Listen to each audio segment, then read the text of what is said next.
Praise the lord. Welcome to Sunday school. బాగున్నారా? మరి last week మంచి స్టోరీ విన్నారు కదా, జోసెఫ్ అన్న గురించి. ఏం చెప్పుకున్నా?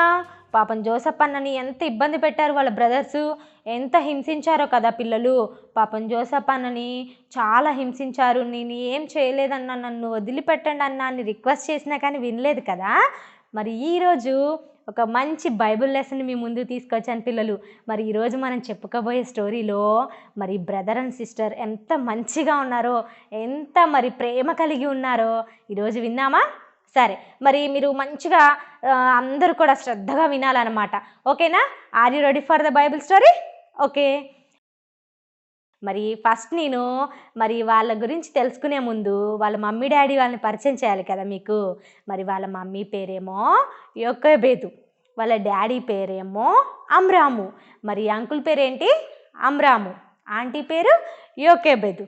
మరి వీళ్ళకి 3 పిల్లలు అనమాట. మరి అహరోను, మిరియాము వీళ్ళిద్దరు పుట్టారనమాట ఫస్ట్. మరి థర్డ్ బాయ్ అంటే ఇంకా 3వ అబ్బాయి ఇంకా పుట్టలేదనమాట. అయితే వీళ్ళు ఎక్కడుంటారంటే ఐగుప్తు దేశంలో ఉంటారనమాట. ఐగుప్తు దేశంలో అప్పుడు మరి ఫరో రాజు ఆ ఈజిప్ట్ దేశాన్ని మొత్తం ఫరో రాజు పరిపాలిస్తున్నాడు అనమాట అమ్మ.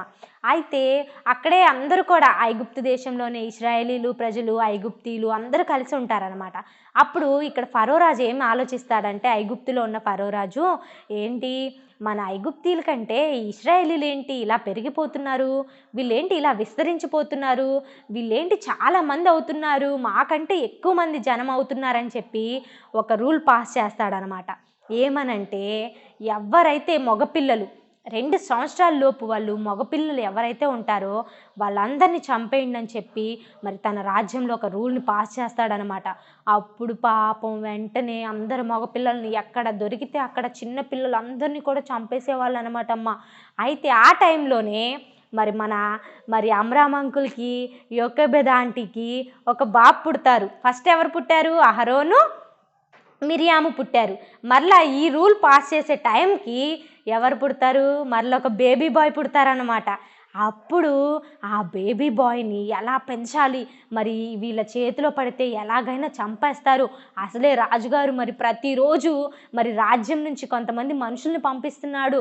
అందరూ ఊరంతా వెతుకుతున్నారు, ఈ బాబు ఎక్కడ కనపడితే మరి చంపేస్తారేమో అని చెప్పి ఆంటీ చాలా భయపడుకుంటూ ఆ బాబుని ఒక 3 months వరకు కూడా చాలా అంటే చాలా జాగ్రత్తగా పెంచిందనమాట. మరి తర్వాత ఆంటీకి పాపం కష్టమైపోయిందనమాట అమ్మ పెంచడం. మరి చిన్నప్పుడు అనుకోండి ఏం చేస్తారు, చక్కగా పాలు తాగుతారు, స్నానం చెప్పి కానీ నిద్రపోతారు, ఎప్పుడో ఆకలైనప్పుడు ఏడుస్తారు. మరి అలా రోజులన్నీ పెరుగుతూ ఉన్న కొద్దీ మరి వాళ్ళు ఏం చేస్తారు, బాగా ఏడుస్తారు కదా. మరి అలా 3 నెలలు వచ్చే వరకు కూడా తల్లి దాచిపెట్టింది. కానీ తర్వాత 3వ నెల నుంచి ఇంకా బాబుని అసలు దాచిపెట్టలేకపోయింది. ఈ బాబు ఏడుస్తున్నాడు, అమ్మో ఈ రాజుగారు మనుషులు వచ్చినప్పుడు చూశారనుకో మరి నా కుమారుణ్ణి చంపేస్తారని మరి యోకేబేద్ ఆంటీ ఒక ఆలోచన కలిగిందనమాట. ఏంటంటే, వెంటనే ఆ బాబుని ఎలాగైనా కాపాడాలని చెప్పేసి ఒక జమ్ము పెట్టెని తీసుకొని దాన్ని పెట్టెలాగా చేసి ఆమె ఏం చేసిందంటే ఆ బాబుని అందులో ఉంచిందనమాట. ఆ బాబుని అందులో ఉంచి నైలు నదిలో వదిలేసిందనమాట. వామ్మో, అంత చిన్న బాబుని ఎలా వదిలేసింది అక్క అనుకుంటున్నారు కదా మీరు. అయితే పాపం ఏం చేస్తాం, మరి రాజుగారి చేతిలో పడితే బాబు చనిపోతాడు కదా. అందుకని ఆమె ఏం చేసిందంటే ఆ బాబుని ఒక చక్కని జమ్ము పెట్టె చూసి అందులో బాబుని పెట్టి నీళ్ళల్లో వదిలేసిద్దనమాట. మరి నీళ్ళల్లో వదిలేసినా కానీ ఆ బాబుని దూరం నుంచి ఎవరు చూస్తున్నారో తెలుసా? వాళ్ళ సిస్టర్ ఉంది కదా. ఎవరు? మిరియాము. వాళ్ళ సిస్టరు, అమ్మో మా తమ్ముడు ఇప్పుడు వాటర్లో ఉన్నారు, వీడిని ఎవరన్నా వస్తారేమో తీసుకెళ్తారేమో, అమ్మో ఎలాగని చాలా భయపడుకుంటూ వాళ్ళ తమ్ముడు ఎక్కడ ఉన్నాడో ఆమె చూస్తూ దూరం నుంచి అలా వాళ్ళ తమ్ముడిని కనిపెట్టుకుంటూ ఉందన్నమాట. అప్పుడు కొన్ని రోజులు అయిన తర్వాత ఏమైందంటే, మరి అక్కడ నైలు నదికి ఫరో కుమార్తె, రాజుగారికి ఒక కుమార్తె ఉంది పిల్లలు, ఫరో కుమార్తె. ఆమె ఏం చేస్తుందంటే ఆ నైలు నది దగ్గరకు వచ్చిద్దనమాట స్నానం చేయడానికని, తన ఫ్రెండ్స్ని తీసుకొని వచ్చిద్దనమాట. అప్పుడు రాజుగారి కుమార్తె స్నానం చేసేటప్పుడు వాళ్ళ ఫ్రెండ్స్తో అక్కడ ఏమో బాస్కెట్లా కనిపిస్తుంది, ఏంటది, ఆ పెట్టెలో ఏముంది ఒకసారి నాకు తీసుకురండి అని చెప్పి తన ఫ్రెండ్స్ని పంపించినప్పుడు వాళ్ళ ఫ్రెండ్స్ ఏం చేస్తారు, ఆ నైలు నదిలో ఉన్న బాక్స్ని తీసుకొని వస్తారనమాట. అప్పుడు ఏం చేసిద్ది ఆమె రాజుగారి కుమార్తె, అలా బాక్స్ ఓపెన్ చేయగానే ఎవరుంటారు? ఒక చిన్న బేబీ బాయ్ ఉంటాడు. ఎంత బాగున్నాడు, ఎంత క్యూట్‌గా ఉన్నాడు, చాలా సుందరుడుగా ఉన్నాడు. ఎంత బాగున్నాడు, ఈ బాబుని ఎవరు ఇలా వదిలేశారు? ఈ బాబుని నేను పెంచుకుంటానని చెప్పేసి తను అంటదనమాట. అప్పుడు ఆ బాబుని ఆమె ఏం చేసిద్దంటే, వెంటనే నీళ్ళల్లోంచి తీశాను కాబట్టి ఈ బాబుకి నేను మోషే అని పేరు పెడుతున్నానని చెప్పిద్దనమాట పిల్లలు. ఎవరు పేరు పెట్టేది? ఫరో కుమార్తె. ఆ బాబు వాటర్‌లో దొరికాడు కదా అని ఆ బాబుకి మోషే అని పేరు పెట్టిందనమాట. అప్పుడు వెంటనే వీళ్ళక్క దూరం నుండి చూస్తుంది గదా! ఈమేం చేస్తదంటే, అమ్మో! మా తమ్ముడు వామ్మో! రాజుగారి కుమార్తె దగ్గరికే వెళ్ళిపోయాడా? అసలే రాజుగారి కుమార్తె, రాజుగారు ఇలా పిల్లల్ని చంపాలని చూస్తున్నారు కదా!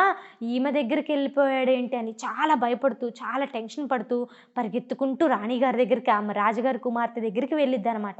వెళ్ళి, "మరి మీకు ఈ బాబుని పెంచడానికి నేనెవరినన్నా తీసుకురావాలా?" అని అడిగిద్దనమాట. అప్పుడు రాజుగారి కుమార్తె ఏమంటది, "అవును, నాకు ఈ బాబుని పెంచడానికి మరి నాకెవరినన్నా ఒకళ్ళని తీసుకొని రా" అని చెప్పిద్దనమాట. అప్పుడు వెంటనే మిర్యామక్క ఏం చేసిద్దనుకున్నారు? మోషే వాళ్ళ సిస్టరు పరిగెత్తుకుంటూ ఎళ్ళి, "మమ్మీ, మమ్మీ, మమ్మీ, మమ్మీ, తమ్ముడు రాజుగారి కుమార్తెకి దొరికాడు మమ్మీ. ఆమె ఏం చెప్పిందంటే, మరి తమ్ముడిని చూసుకోవడానికి ఎవరినన్నా తీసుకొని రమ్మని చెప్పింది మమ్మీ" అని వాళ్ళ మమ్మీకి చెప్పిద్దనమాట పిల్లలు. వాళ్ళిద్దరు కూడా మరి మిరియామక్క ఏం చేసిద్ది? వాళ్ళ మమ్మీని కూడా తీసుకొని ఎళ్ళిద్ది కదా! చాలా సంతోషంతో మరి పరిగెత్తుకుంటూ మళ్ళా ఆమె రాజుగారి కుమార్తె దగ్గరికెళ్తారనమాట. అప్పుడు రాజుగారి కుమార్తె అంటదనమాట, "ఈ బాబుని నువ్వు చూసుకోవాలి. ఈ బాబుకి మంచి, చెడు మొత్తం నువ్వు చూసుకోవాలి. నీకు నేను మనీ ఇస్తాను. నీకు నేను జీతం ఇస్తాను. ఈ బాబుని మంచిగా చూసుకో. ఈ బాబుకి కావాల్సినవన్నీ ఇవ్వు" అని చెప్పిద్దనమాట. మరలా ఏం చేస్తారు మరి? ఆ బాబుని మళ్ళీ ఎవరి దగ్గరికొస్తాడు ఆ బాబు? మరలా వాళ్ళ మమ్మీ దగ్గరికే వస్తాడు గదా! వెంటనే రాజుగారి కుమార్తె ఏం చేసిద్ది? ఆ బాబుని మరి ఆంటీకిచ్చిద్ది. యొకోబేద్ ఆంటీకిచ్చిద్దనమాట. అప్పుడు ఆ బాబుని తీసుకొని వాళ్ళు ఇంటికెళ్ళిపోయిన తర్వాత కొన్ని రోజులయ్యి మరి ఆ బాబు కొంచెం పెరిగి పెద్దవాడైన తర్వాత మరలా ఆమె ఏం చేసిద్ది? ఆ రాణి గారికి అంటే ఫరో కుమార్తెకి తీసుకొచ్చి అప్పగిచ్చిద్దనమాట. ఇదంతా జరగడానికి ఎవరు పిల్లలు కారణం? మరి వాళ్ళ సిస్టర్ ఏం చేసింది అసలు ఫస్టు? "అమ్మో! మా తమ్ముడిని ఇంక నీళ్ళల్లో వదిలేశారుగా, నేను అక్కడ దూరం నుంచి చూస్తే నన్నెవరన్నా రాజు మనుషులు చూశారనుకో నన్ను కూడా చంపేస్తారని" ఏమన్నా భయపడిందా ఆ అక్క? భయపడలేదు. వాళ్ళ తమ్ముడిని ఎలాగైనా కాపాడుకోవాలని చెప్పేసి ఆమె ఏం చేసింది? చక్కగా వాళ్ళ తమ్ముడిని కనిపెట్టుకుంటూ, వాళ్ళ తమ్ముడు ఎక్కడికెళ్తున్నాడా? వాళ్ళ తమ్ముడిని ఎవరు తీసుకుంటున్నారా? అని చెప్పి వాళ్ళ తమ్ముడిని కనిపెట్టుకుంటూ, ఆళ్ళ తమ్ముడిని గమనించుకుంటూ ఉంది. మరలా వాళ్ళ తమ్ముడు ఎప్పుడైతే ఫరో రాణికి దొరికాడో, ఫరో కుమార్తెకి దొరికాడో, వెంటనే ఆ రాణిగారు ఇలా బాబుని చూడటానికి ఒకళ్ళు కావాలి అనగానే మరలా ఆమె ఏం చేసింది? పరిగెత్తుకుంటూ వచ్చి, "మమ్మీ, మమ్మీ ఇలా సంగతని" చెప్పి మరలా వాళ్ళ తల్లిని తీసుకెళ్ళడానికి కారణమైంది. అదే ఆ రోజు మరి మా తమ్ముడు ఎక్కడికి పోతే నాకెందుకులే అని మిరియామక్క పట్టించుకోలేదనుకోండి, మరలా వాళ్ళ తమ్ముడు వాళ్ళ మమ్మీ దగ్గరికొచ్చేవాడా? ఎవరు వచ్చేవాడు కాదు కదా! మరి ఇంకొక గొప్ప ఆశ్చర్యమైన విషయం ఏంటో తెలుసా పిల్లలు?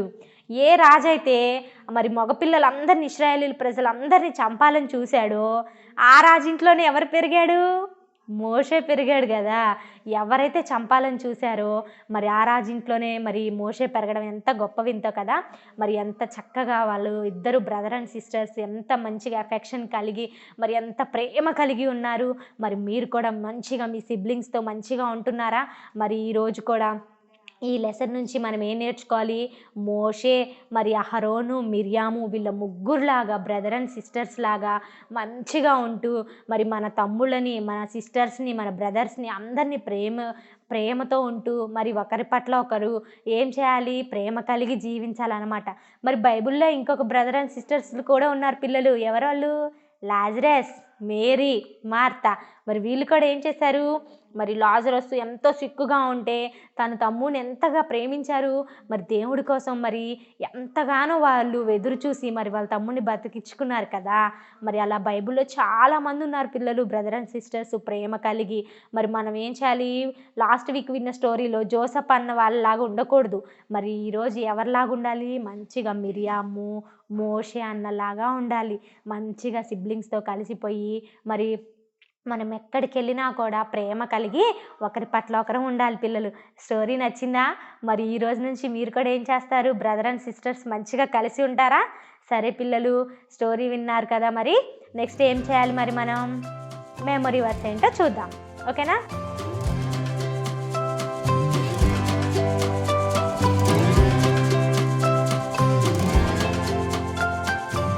కీర్తనలు 133వ అధ్యాయము 1వ వచనము. సహోదరులు ఐక్యత కలిగి నివసించుట ఎంతో మేలు, ఎంతో మనోహరము. కీర్తనలు 133వ అధ్యాయము 1వ వచనము. సహోదరులు ఐక్యత కలిగి నివసించుట ఎంతో మేలు, ఎంతో మనోహరము. ఓకే పిల్లలు, స్టోరీ విన్నారు, మరి మెమరీ వర్స్ చూశారు. మరి నెక్స్ట్ ఏం చేయాలి? మీరు నేను చెప్పినవన్నీ వింటున్నారా పిల్లలు? విని నేర్చుకుంటున్నారా? మంచిగా మెమరీ వర్స్ మీరు నేర్చుకుంటున్నారా? మరి మంచిగా స్టోరీస్ అన్నీ విని మీ ఫ్రెండ్స్కి కూడా మీరు చెప్పాలి. మరి మెమరీ వర్స్లు అన్నీ కూడా నేర్చుకొని ఎప్పుడైతే సండే స్కూల్లో మళ్ళీ అక్క అడుగుతుందో అప్పుడు మళ్ళీ అక్కకి చెప్పేవాళ్ళుగా ఉండాలి. సరేనా పిల్లలు? మరి మా పిల్లలు మంచి పిల్లలు. Okay, good childrens. Okay, close your eyes, prayer చేసుకుందాం.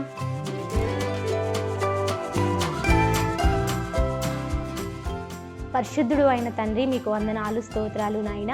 ప్రత్యేకంగా నా ప్రభా ఇప్పుడు చెప్పబడిన ఒక బైబిల్ స్టోరీలో నుంచి నాయన, ఆనాడు నా ప్రభా మిరియాము, మోషేది ఏ రీతిగా నా తండ్రి బ్రదర్ అండ్ సిస్టర్స్ ఐక్యత కలిగి, ప్రేమ కలిగి, ఎఫెక్షన్ కలిగి జీవించారో నాయన, ఇక్కడ ఈ స్టోరీ వింటున్న ప్రతి ఒక్క చిన్న బిడ్డలు కూడా నా ప్రభా అలా వారి సహోదరుల పట్ల, బ్రదర్ అండ్ సిస్టర్స్ పట్ల ప్రేమ కలిగి జీవించుటకు కృప చూపించండి నాయన.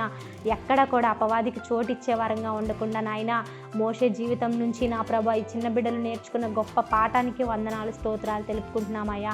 అయా ఈ సండే స్కూల్ వీక్షిస్తున్న ప్రతి ఒక్క బిడ్డల్ని కూడా దీవించి ఆశీర్వదించి మీ నామానికి మహిమ తెచ్చుకోమని యేసుక్రీస్తు పరిశుద్ధ నామం అడిగి వేడుకుంటున్నాం తండ్రి, ఆమేన్. ఓకే పిల్లలు, మళ్ళీ నెక్స్ట్ వీక్ మంచి స్టోరీతో మీ ముందుకు వస్తాను. బాయ్.